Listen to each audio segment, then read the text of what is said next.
basically it's a house's little own personal sewer system. So a lot of houses, especially in ones with sandy or gravelly dirt and things, will have a septic system instead of being connected to city sewer. So there are two types of septic system. There is anaerobic and aerobic, but aerobic is the one that we're going to be focusing on. They require the most maintenance when it comes to septic systems because they have different little mechanical parts that need to be checked on and to make sure that they're still working. So from ScienceDirect.com, one of the main causes of groundwater contamination is the effluent from septic tanks. And so if the septic system isn't working properly, everything that is going into the septic tank from the little toilet is getting into your yard, and it's not a fun sight. So the differences between aerobics and anaerobics are that aerobics have a little air compressor that shoots air into this first tank that's called the aeration chamber. So inside of this chamber right here is where all of the cleaning and magic stuff happens. So inside of this tank, there's these little microbes that actually eat away at everything that's inside of the tank.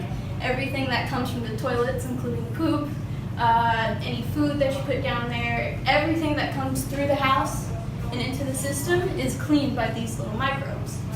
But if those microbes are like fish, they need air to be kept alive. And so what the aeration part of it does with the air compressor is it shoots air into here and keeps those little microbes rolling and basically keeping them alive. And so if this little portion is not working, these guys are dead and nothing's getting cleaned. So the air compressor is where we start in inspecting a septic system. And what you'll need is just a screwdriver to unscrew the little top, and there's a filter inside that you clean out.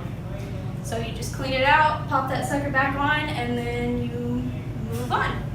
And so in the next tank is where we go on to the second part of the process, and we check these little sensors right here that are connected to the pump.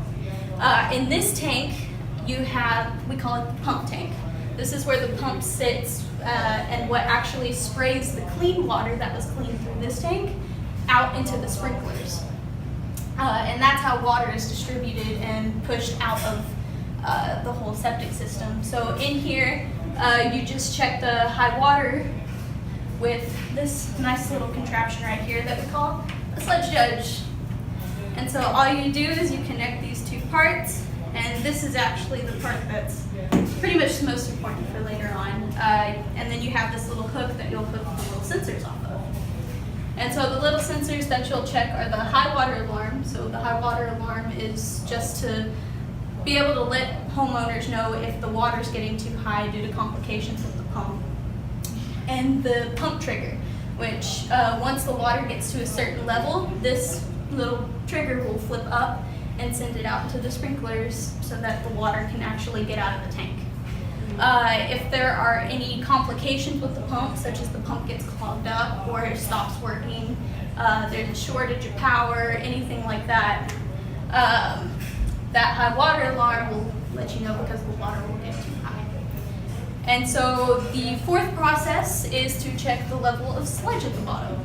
So the sludge is all the stuff that got through from this tank into this tank. And so you don't want this little bit down here to get too high, or else it can be one of the causes to cause your pump go out, because the pump will get clogged with all the sludge and then none of the water will be able to get out. So you check the level of sludge with this little container right here. You just pop it down to the bottom, give it a little jerk, and all the water will get trapped up in here. Generally, you don't want the sludge to get above this level right here.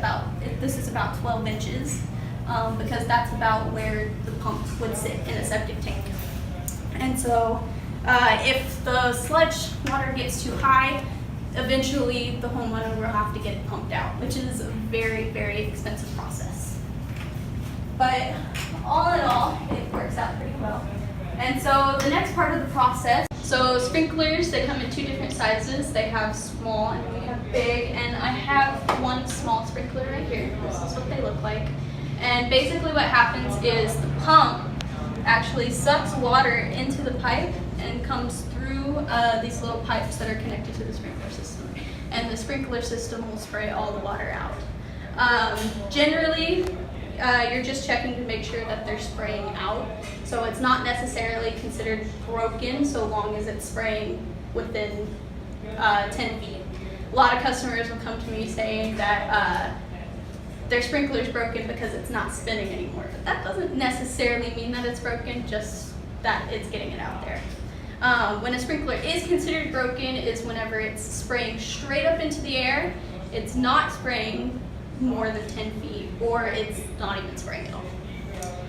And then the last little bit of the process is the chlorine.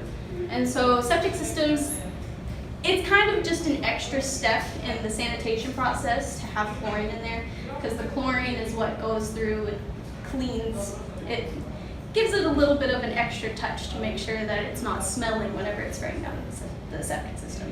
Now, if these specific parts are not working, especially the air compressor right here, this isn't getting cleaned, and so everything that comes out of those sprinklers is raw sewage. So it's never fun whenever it's not working. That's why people will hire us, septic inspectors, to come and make sure that everything's working correctly. And so, to conclude, septic systems, they require a lot of maintenance and care, and that's why they have us as septic inspectors to come out and make sure that everything's working within the system.